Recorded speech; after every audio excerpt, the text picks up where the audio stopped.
Hello guys, how are you doing? My name is Winfred and you're welcome to my channel where it's all about easy meals at home. Today is not any different. I'm still in the season of plenty of tomatoes, and so I'm going to make a marinara sauce. For those of you who didn't know about marinara sauce, it's the one you can use when you're making pasta or macaron. You've seen them in stores or you've probably bought them before and you're wondering they are tasty but you don't know how to make them at home. Join me because today you're in luck and see how I turn my simple ingredients into a marinara sauce. This will be quick, this will be delicious, and it will add color and life to your pasta or your dippings if you're going to use them as a dip. So join me, let us get cooking. Now you go on and slice up your tomatoes. I've got with me about 7 small tomatoes or medium tomatoes, and I've got my pan already oiled. This has about 3 tablespoons of oil. So I'll sit my tomatoes upside down like this and allow them to cook. Depending on your servings or how big your pasta meal is going to be, but you can have marinara sauce at home and just use it for so many other things. If you've tasted it before, this is how they make it. You just go on and cut them up and put them upside down and put these on fire and let them cook until they are soft. Once they are soft, you'll see the skin will easily come off, and then we will work with them. Now I've done this off fire so that my tomatoes don't get that quick splash from the heat. So I'll cover and let this cook for maybe about 5 minutes or 2 minutes until my tomatoes are soft. Now it also depends on the kind of heat you have. If your heat is too hot, this would take like a minute. If you have medium heat, it would take about 2-3 minutes. So while this is cooking, let us get to know the other ingredients that we are going to work with. Now I've got garlic. I'll just go on and slice it up into halves. This is not a lot of garlic. That is why I'm going to be using garlic powder as well. These marinara sauces normally have garlic, and to me, I prefer them with lots of garlic. So I'm going to use the garlic cloves and also use garlic powder.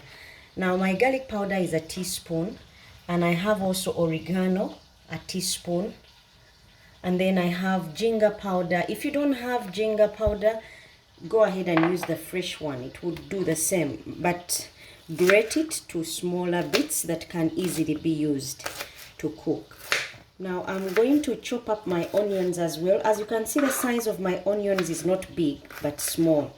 So I'm using about 5 small onions, and I've soaked them in water because when you do that, they don't act up on your eyes. So your eyes are tear free. That way you can cut them up and use them minus tearing down. Now once I finish cutting up my onions, I should check on my tomatoes. They should be soft, and then I'll flip them to another side.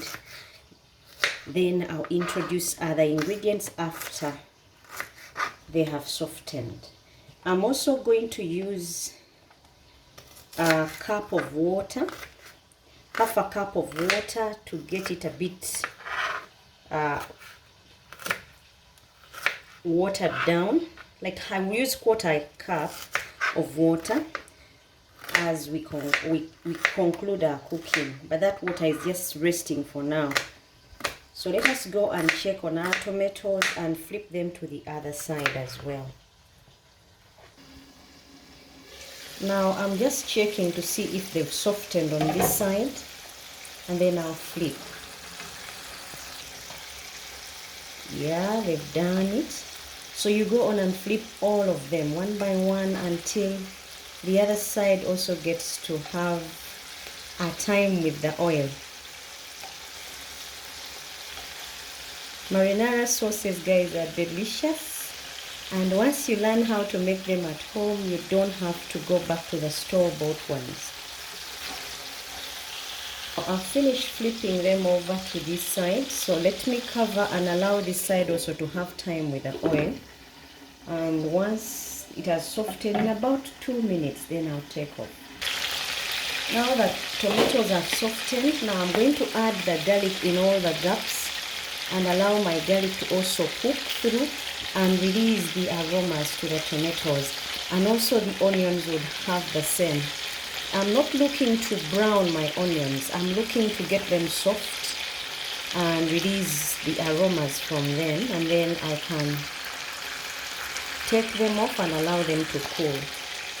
These sauces, guys, are very easy. Once you have them in the house, you can keep them in the fridge, and then anytime you're cooking, you can use them to make those special sauces in pasta or spaghetti or macaron, for some of you who call them macaronis.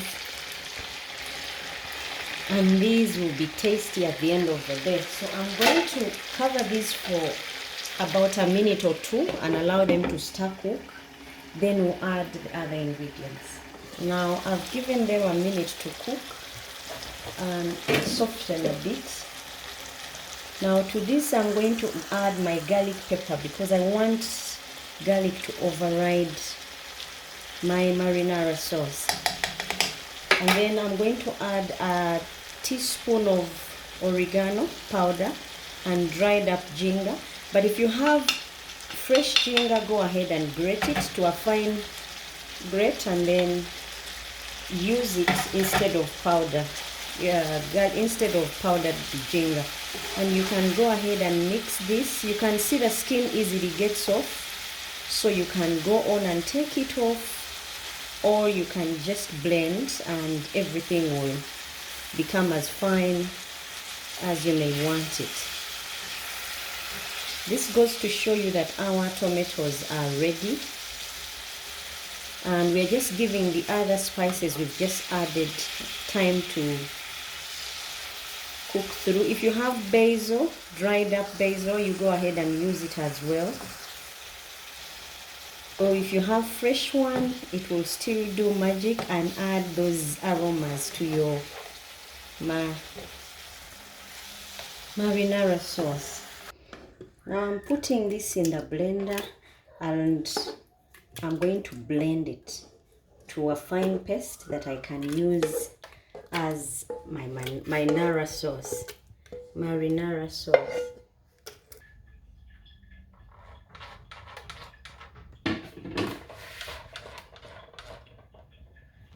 Now with some bit of green.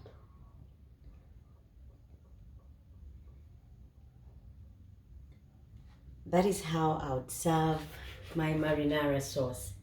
Thank you so much for watching, subscribing, and telling friends. Until next time when we make yet another sumptuous meal or sauce or topping, enjoy, and this would be a good accompaniment for anything that has pasta in your home.